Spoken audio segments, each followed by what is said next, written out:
Game Doomsday melanda seluruh dunia dan menyatu dengan dunia nyata.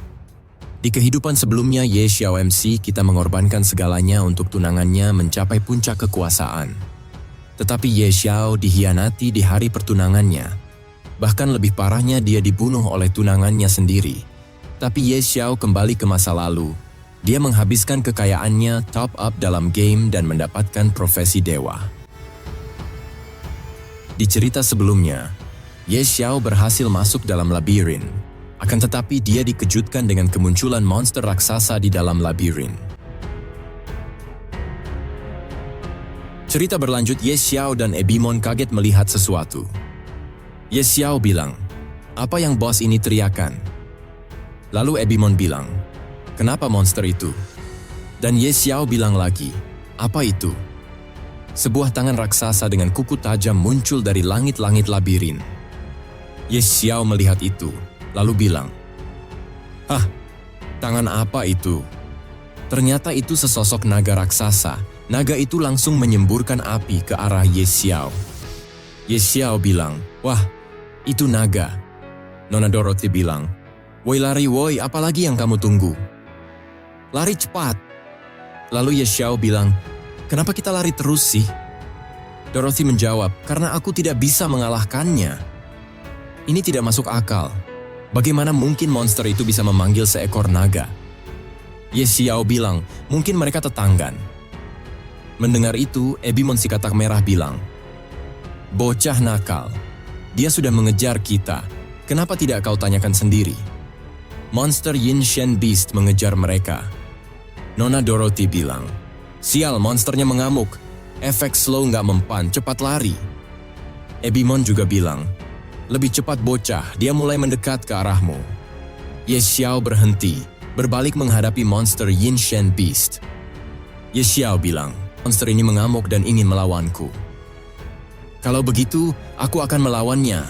Mendengar perkataan Ye Xiao, Nona Dorothy berkata, "Dia level 100, dan kamu baru level 12, jangan lakukan hal bodoh." Ye Xiao bilang, "Aku punya cooldown ini dan bab kebrutalan, aku akan mencoba menggunakannya." Nona Dorothy bilang, "Berani bertaruh dengan peluang seperti itu, kamu benar-benar cari mati." Ye Xiao tidak memperdulikan ucapan Dorothy, dia langsung menggunakan emblem bab kebrutalan. Ye Xiao berteriak, "Rasakan ini." Dia berhasil memberi damage ke monster itu. Ye Xiao bilang, "Seriusan, cuma segitu damage-nya." Lalu Ebimon bilang, "Bocah tengi, kalau kau mati, jangan harap aku ngurus mayatmu." Monster itu awalnya terluka ringan saja, tapi tiba-tiba monster itu mendapat damage 932.642. Itu merupakan instant kill. Lalu notifikasi sistem muncul. Target memiliki kurang dari 20% HP. Efek instant kill dipicu secara paksa. Selamat, Anda berhasil mengalahkan bos iblis berlevel 100 Yin Shen Beast yang terkutuk. Ding, selamat. Level Anda telah naik ke level 13. Selamat, monster Anda Xiao Hui telah ditingkatkan ke level 13. Selamat, level Anda telah naik 13 ke LV20. Selamat, monster Anda Xiao Hui telah ditingkatkan ke level 20. Level Anda telah mencapai batas maksimal dan tidak dapat ditingkatkan saat ini. Ye Xiao tertawa, kemudian ia bilang, "Naik level ke level 20 sekaligus, bagus sekali." Dorothy terkejut melihat semua itu. Ini benar-benar di luar nalar. Seekor bos iblis level 100 yang terkutuk bisa dikalahkan oleh pemula level 12? Di tempat lain, keberhasilan Ye Xiao diumumkan secara resmi ke semua player. Pengumuman dunia. Pemain dari Daxia, Ye Xiao, berhasil mengalahkan bos iblis level 100 Yin Shen Beast. Prestasi, pertama kali membunuh bos level 100 yang terkutuk. Hadiah plus 500 poin reputasi plus 50 poin atribut. Kontribusi plus 1 poin untuk zona perang Daxia. Pemain lain yang melihat itu kaget, lalu mereka bilang, "Apa? Bos level 100 terbunuh? Apa-apaan ini? Ini keterlaluan. Ini keterlaluan. Apa kita sedang bermain-main?" Yang lainnya bilang, "Gila, pembunuhan pertama bos level 100. Apakah ini benar-benar sesuatu yang bisa dilakukan manusia? Bukankah ini terlalu menyimpang? Lalu pemain lain berkata, menurutku pasti ada bug di game ini. Kalau bukan itu, berarti Ye Xiao sebenarnya bukan pemain biasa. Pasti ada sesuatu dengan dia. Di alun-alun tengah kota juga mendapatkan pengumuman itu. Membuat orang-orang kagum dan ingin mengikuti Ye Xiao. Bahkan ada yang ingin berlutut hormat ke Ye Xiao karena kekagumannya.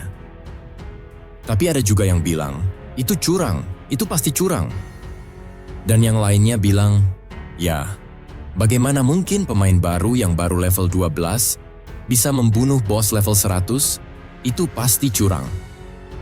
Lalu seorang kakek-kakek tertawa mendengar obrolan mereka. Kemudian dia bilang, siapa peduli mau itu curang atau tidak, yang penting kesejahteraan negara Daxia terjamin. Negara Daxia sudah melampaui semua aspek. Sungguh luar biasa. Apa dalang di balik Doomsday terkait dengan pemain dari Daxia ini? Kembali di Ye Xiao, mereka masih di dalam labirin, dan kini labirin itu mulai runtuh. Nona Dorothy bilang, oh tidak, bosnya sudah terbunuh.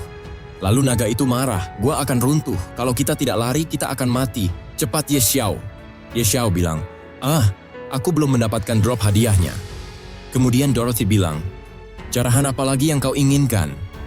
Apa kau tidak ingin hidup lagi? Aku sudah membuka portalnya untuk keluar dari labirin.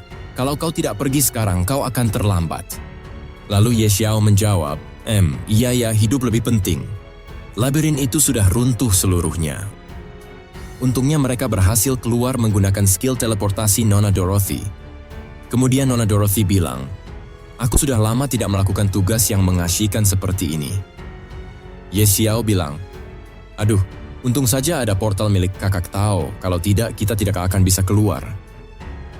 Akan tetapi, tiba-tiba bayangan menutupi mereka, Ye Xiao dan Nona Dorothy jadi keringat dingin. Ternyata dari atas, terbang seekor naga yang mengarah ke mereka.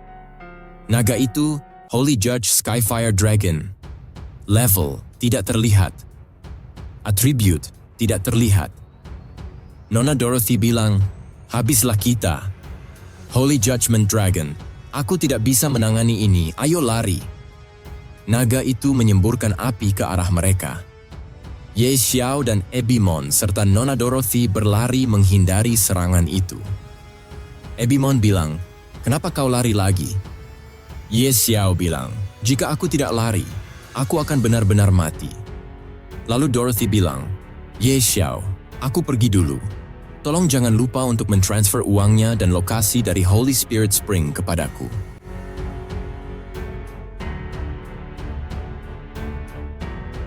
Di scene selanjutnya, diperlihatkan kota utama Fengye. Kini Ye Xiao sudah tiba di rumah Nona Laili.